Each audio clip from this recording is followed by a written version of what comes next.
Hello ladies and gentlemen, this is the Pelican of Death, and welcome to my top 10 Yu-Gi-Oh cards list. This is all just my opinion, so if you don't trust me or believe me or think differently, you're wrong, shut up. Alright, number 10, we're starting off with a classic, the Chariot, an Arcana Force monster. For the uninitiated, Arcana Force monsters, when they're summoned, get a bonus effect if you win a coin flip. Now, Chariot gets a pretty decent effect. See, when you summon it and get the coin flip, it takes control of an enemy monster. Now, this is a pretty dang good effect, especially in the Age of Lynx, where you need as many monsters as you can get.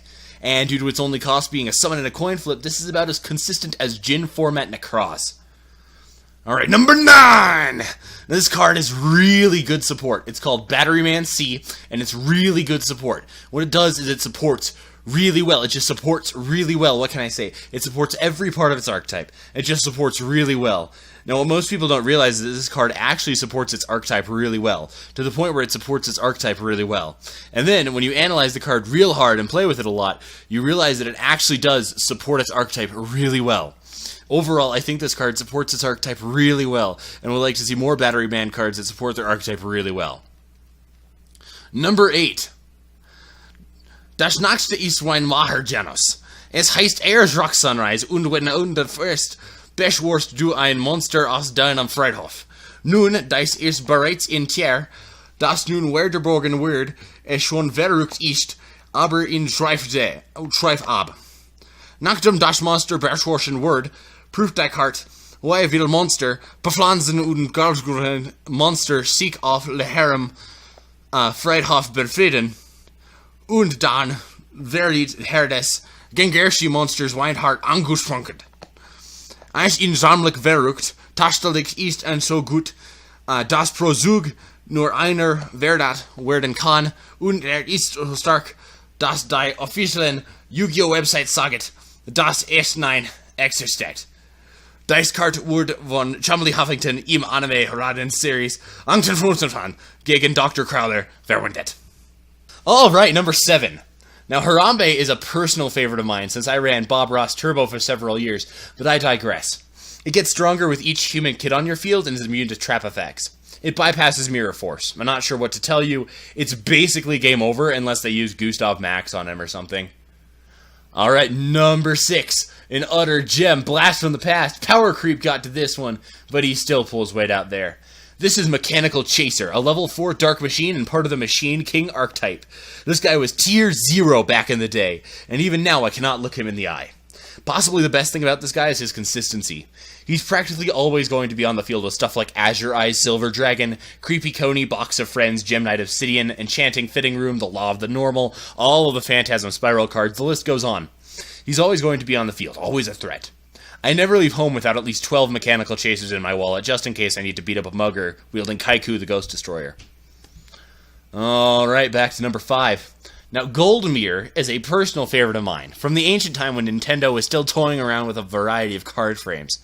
This one has a level as a number in the top right, and it has an attribute based on the color in the background. Now, this card is an artifact, so you would assume that it would be level 5, right? Not with Goldmere. No, instead it synergizes with the old Mana Pool monsters.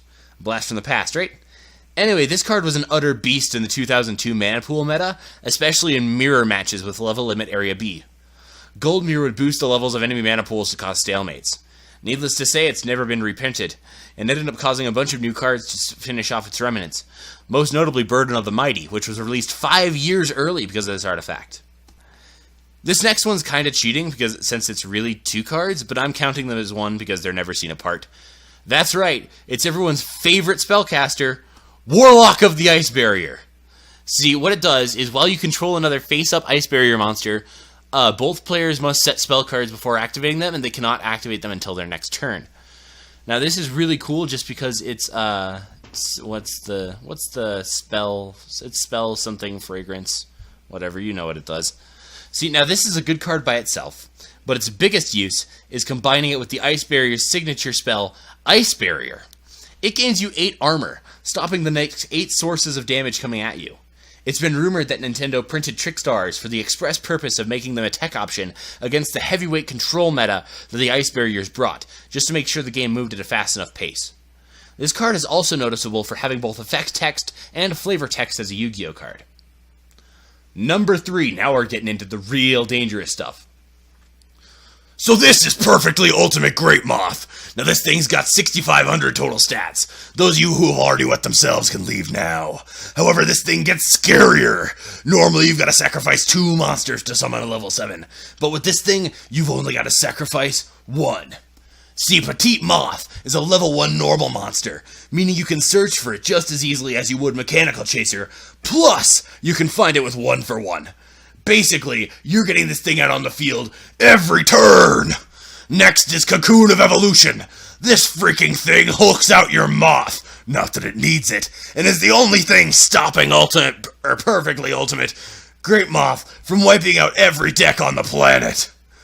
After 6 turns, you can sack your Petite Moth with the Cocoon of Evolution to special summon the PUGM. Now I'd like to point out that 1 for 1 special summons Petite Moth. Cocoon equips instead of summoning, and that PUGM special summons herself. This means that you can summon this immense, fierce monster without ever spending a normal summon. The only reason she isn't banned is because she's so powerful, she regularly takes herself off the ban list with her mind powers. Number 2 card is a card called Yellow Skip. Now what it does is it skips a total of 74,000 damage. Alright, and number 1. A Snatch Steal is an equipped spell card with the following effect. Equip only to a monster your opponent controls. Take control of the equipped monster.